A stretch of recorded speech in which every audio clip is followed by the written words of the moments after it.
15 सितंबर को बिहार के पूर्णिया से आई ये तस्वीर इस समय वहां की राजनीति में चर्चा का केंद्र बनी हुई है। तस्वीर में प्रधानमंत्री मोदी और पूर्णिया से सांसद पप्पू यादव के बीच पहले कुछ बात होती है और फिर दोनों ठहाके लगाने लगते हैं। दोनों नेताओं के बीच में क्या बात हुई उसके बारे में आपको बताएंगे, लेकिन पहले जिस तस्वीर पर खूब सियासी कयास लगाए जा रहे हैं उस तस्वीर की कहानी जान लेते हैं। प्रधानमंत्री मोदी पूर्णिया एयरपोर्ट समेत कई योजनाओं के उद्घाटन के लिए बिहार पहुंचे थे। यहां मंच पर उनके साथ मुख्यमंत्री नीतीश कुमार, राज्यपाल आरिफ मोहम्मद खान, डिप्टी सीएम सम्राट चौधरी, केंद्रीय मंत्री चिराग पासवान समेत तमाम बड़े नेता पहली लाइन में बैठे थे। पीछे की लाइन में पूर्णिया से निर्दलीय सांसद और कांग्रेस पार्टी के करीबी माने जाने वाले पप्पू यादव बैठे थे। प्रधानमंत्री मोदी नीतीश कुमार से बात कर रहे थे। इस दौरान जैसे ही उनकी नजर पीछे की लाइन में खड़े पप्पू यादव पर पड़ी, दोनों नेता एक दूसरे को हाथ जोड़कर नमस्ते करते हैं। फिर पप्पू यादव पीएम मोदी की कुर्सी के करीब आते हैं। कुछ बातें होती हैं। इस दौरान पप्पू यादव प्रधानमंत्री मोदी के कान में कुछ कहते हैं।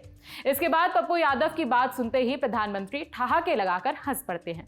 कुछ देर तक दोनों नेताओं के बीच में बातचीत होती रही। फिर पप्पू यादव अपनी सीट पर वापस बैठ गए। पप्पू यादव पूर्णिया से सांसद हैं। उनके लोकसभा क्षेत्र में कार्यक्रम हो रहा था। इसी प्रोटोकॉल के तहत वो भी कार्यक्रम में मौजूद थे, लेकिन जिस अंदाज में दोनों नेताओं की मुलाकात हुई, इससे सुगबुगाहट बढ़ गई है। बिहार तक से जुड़े अनिकेत कुमार ने इन्हीं सुगबुगाहट को लेकर पप्पू यादव से बात की। जब पप्पू यादव से पूछा गया कि प्रधानमंत्री मोदी ने उनके कान में क्या कहा था, सुनिए पप्पू ने इसका क्या जवाब दिया। मोदी जी ने कहा कि आपने जिस मतलब एक लगातार आप लगे रहे, आपको धन्यवाद। मैंने मोदी जी को धन्यवाद दिया।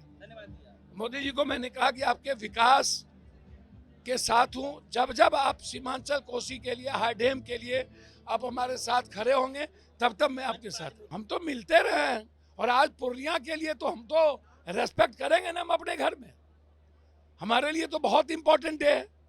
सीमांचल कोसी पूर्णिया के लिए बहुत महत्वपूर्ण दिन है और इस दिन जो संकल्प हमारा था चुनाव के पहले, वो हमने पूरा किया। पप्पू जी, मोदी जी पे भरोसा है, वो आपकी डिमांड को पूरा करेंगे, आपकी बातों को सुनेंगे, पूर्णिया की जनता की बात सुनेंगे? बिल्कुल सुनेंगे, बिल्कुल सुनेंगे। हम जब संघर्ष करेंगे और जनता सही पीएम सीएम है ना। आप भागलपुर को भी दीजिए, आप रक्सौल को भी दीजिए, आप मुजफ्फरपुर को दीजिए, आप विशेष राज दीजिए, आप स्मार्ट सिटी दीजिए, एकदम सुनेंगे। तो मैंने जीएसटी पर कहा कि आपका जो जीएसटी है मखान पर, उसको खत्म करिए। और मैंने कहा कि मैंने डिमांड भी दिया। बात की पीएम मोदी से? हाँ, मैंने बात भी की और इस मैटर को उठाया भी मंच के द्वारा। और मैंने एक बड़ा स्टेडियम जो नेशनल इंटरनेशनल मैच हो सके, इसके लिए हम कर सके, तो ये हमारा डिमांड था। मैंने बातचीत भी की और मन से भी मैंने ये सवाल रखा कि ये जो एक लंबा सपना था, ये पूर्णिया की जनता, सीमांचल की जनता, मैंने उनको थैंक्स की, मैंने संघर्ष को थैंक्स दिया। पप्पू यादव भले ही निर्दलीय सांसद हैं, लेकिन वो तमाम सार्वजनिक मंचों से खुद को राहुल गांधी और प्रियंका गांधी का सिपाही बताते रहते हैं। गांधी परिवार भी पप्पू यादव को उतनी ही तवज्जो देता है।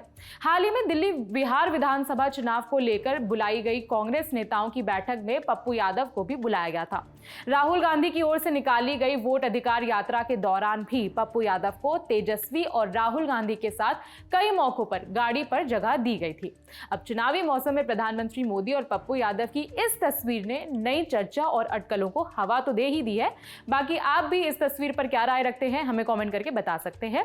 ये खबर लिखी है हमारी साथी सुप्रिया ने। मेरा नाम है विभावरी। देखते रहिए दी ललन टॉप।